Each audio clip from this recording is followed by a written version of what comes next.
Este é o 41º milênio. Por mais de 1000 séculos, o imperador da humanidade tem se sentado no trono dourado da Terra. Ele é o mestre da humanidade pela vontade dos deuses, e mestre de 1 milhão de mundos pela força de seus inexauríveis exércitos. Ele é uma carcaça pútrida, nutrida invisivelmente pelo poder da era das trevas da tecnologia.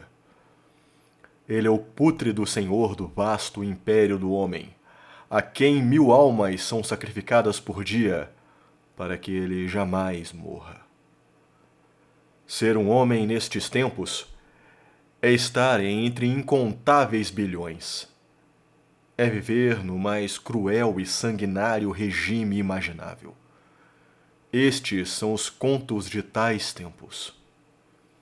Esqueça o poder da tecnologia e da ciência, pois muito foi esquecido para jamais ser redescoberto. Esqueça a promessa de progresso e compreensão, pois no sombrio e nefasto futuro só há guerra. Não há paz entre as estrelas, só uma eternidade de carnificina e matança. E o riso de deuses sedentos. Mas o universo é um lugar grande. O que quer que aconteça, sua falta não será sentida. Pois é, vamos falar de Warhammer 40k no canal hoje. Então aviso desde já que não curtir esse vídeo e compartilhá-lo com seus amigos é passível de ser considerado heresia. E você não quer ser um herege, não é? Não é! Bom, de toda forma, Warhammer 40k, ou 40.000, se iniciou como um derivado de sua versão de fantasia medieval, chamado originalmente de apenas Warhammer, e que hoje em dia as pessoas se referem como Warhammer Fantasy, para evitar a confusão com seu derivado que acabou se tornando muito mais popular.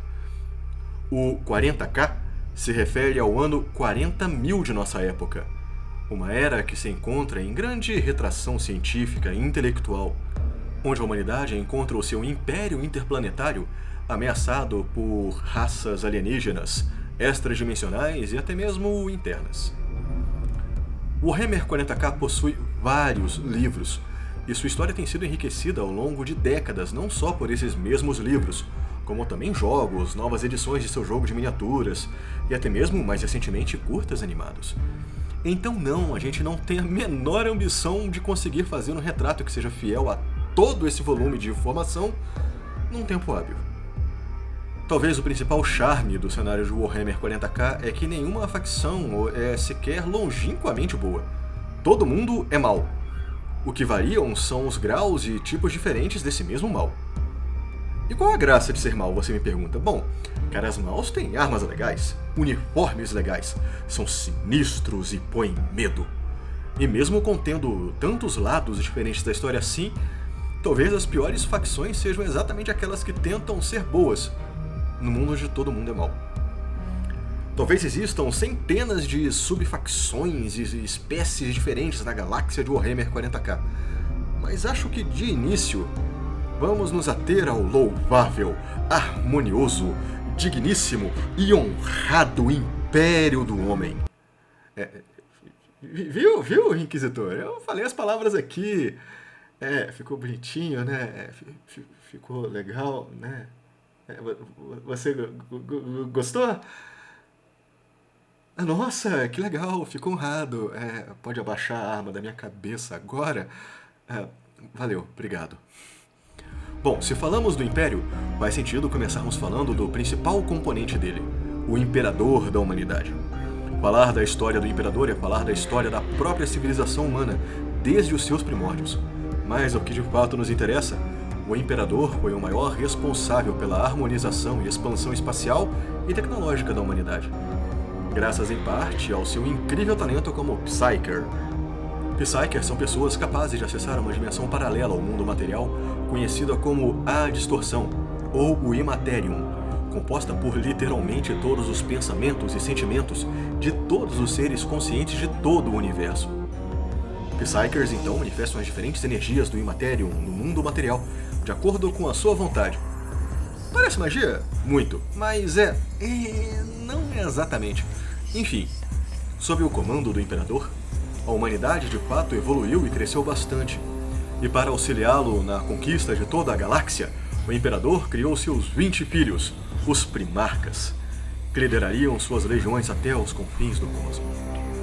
Os Primarcas então montaram cada um a sua legião de fuzileiros espaciais, para serem seus infindáveis exércitos.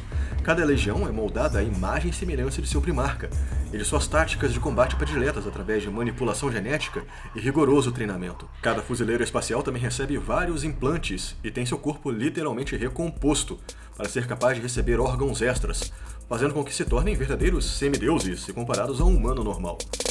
Pele mais rígida, olhos com visão noturna, 2 corações, 3 pulmões, novos hemisférios cerebrais que dispensam a necessidade de sono e sistemas digestivos mais eficientes, entre várias outras coisas. Tudo ia até que muito bem, até a guerra provocada pelo filho mais amado do Imperador, Horus, que foi manipulado pelas forças dos deuses do caos para se rebelar contra o Imperador. Junto do traidor Horus, outras 9 legiões imperiais também passaram a integrar as fileiras do caos. O conflito terminou com um traidor morto, junto de um outro primarca, Sanguinius, mas que também feriu mortalmente o Imperador. Ele também teria morrido se não tivesse sido socorrido às pressas e se conectado ao seu trono dourado, onde está até hoje, quase completamente decomposto. O poder psiônico do Imperador é tão grande que, mesmo em seu estado de não-morte, ele ainda consegue potencializar o Astronomicon, uma espécie de gerador de portais para o caos, que todas as naves do Império usam para viagens mais rápidas que a luz, através da caótica dimensão. É por isso que a humanidade acaba não tendo muita escolha se não sacrificar suas 1000 almas diárias para mantê-lo vivo, ou quase. Na ausência do Imperador, o comando do Imperium passou para a Eclesiarquia, a igreja oficial do Imperium e os Lordes da Terra. Na visão da igreja oficial do Estado, o Imperador é o único ser no universo digno de adoração. Por isso, questionar o Imperador ou suas autoridades é heresia, e heresia é recompensada com a morte. Culto a qualquer outra entidade também é heresia, principalmente aos deuses do caos. Contato com raças alienígenas, chamadas coletivamente de Xenos, também, pois todo Xeno merece a morte em nome da conquista galáctica que trará paz definitiva à galáxia. Para cuidar desses casos e literalmente investigar células de rebelião, cultos ao caos e infiltrações alienígenas, a Eclesiarquia conta com seu próprio exército, as Irmãs de Batalha e a Inquisição. Inquisidores são humanos a priori comuns, no sentido de que não possuem os mesmos implantes e melhoramentos genéticos que fuzileiros espaciais, mas cujo sagrado dever é se infiltrarem em diferentes camadas sociais para se certificarem que as ameaças ao Império não prosperarão. Para garantir isso, eles possuem autoridade inquestionável dentro do Imperium, acima até mesmo dos fuzileiros espaciais. Apesar dos memes, eles são investigadores bastante eficientes e suas histórias são repletas de suspense, mistério e intriga, geralmente muito bons. A autoridade a que os inquisidores desfrutam também os tornam geralmente indivíduos sedentos de ainda mais poder e bem arrogantes por conta disso. Em casos extremos, caso considerem um planeta irremediavelmente corrompido ou cuja reconquista exija tempo e recursos demais, um inquisidor pode declarar exterminatus sobre um planeta, eliminando toda a vida na superfície ou até mesmo partindo o seu núcleo. As únicas pessoas que podem declarar esse tipo de ordem são aquelas que têm como lema: a inocência não prova nada. Mencionei que você é o vilão da história? A humanidade também conta com tropas extremamente especializadas e talvez até mesmo muito mais eficientes em seus deveres do que deveriam, como o Officio Assassinorum, especializado em infiltração em grupos rivais e, obviamente, a eliminação de alvos vitais para o inimigo. Os inumeráveis soldados do Astra Militarum, soldados humanos, equipados com equipamentos bastante modernos, e o sensacional rifle laser, uma arma capaz de decepar membros, atravessar coberturas e que jamais, em hipótese alguma, falha. E que também é considerada uma das armas mais fracas a serviço da humanidade. Esse é o mundo que a gente está falando. Os Cavaleiros Cinzentos, Psykers que também podem lutar fisicamente e se especializam em combater invasões demoníacas do caos, e que também possuem uma política muito eficaz sobre reincidência. Veja bem, a presença de demônios pode afetar a psique de humanos mais fracos, como os meros soldados do Astra Militarum. Então, se, por exemplo, eles estão lutando com demônios, e os Cavaleiros Cinzentos chegam, e os demônios estão todos mortos, os soldados sobreviventes são um risco, e os cavaleiros não deixam riscos. Os Adeptos Custodes, verdadeiros gigantes, guardiões pessoais do Palácio Imperial, capazes de reagirem a mais leve ameaça, mesmo que esperem parados por ela por anos. As Irmãs do Silêncio, uma sororidade de psíquicas portadoras de uma mutação que causa uma sensação de terrível incômodo a humanos próximos. Porém, isso as torna excelentes combatentes de ameaças psíquicas. O Adeptos Mecânicos, engenheiros e entusiastas do transhumanismo, que montaram um misto de base tecnológica com um culto à entidade que chamam de Omni Messias em Marte. O que sim, consta como heresia no Manual da Inquisição, mas o Imperium não considera uma heresia prioritária, já que tecnicamente o Adeptos Mecânicos está do seu lado. E também porque eles produzem todo o aparato tecnológico do Imperium, desde armas de fogo a naves espaciais.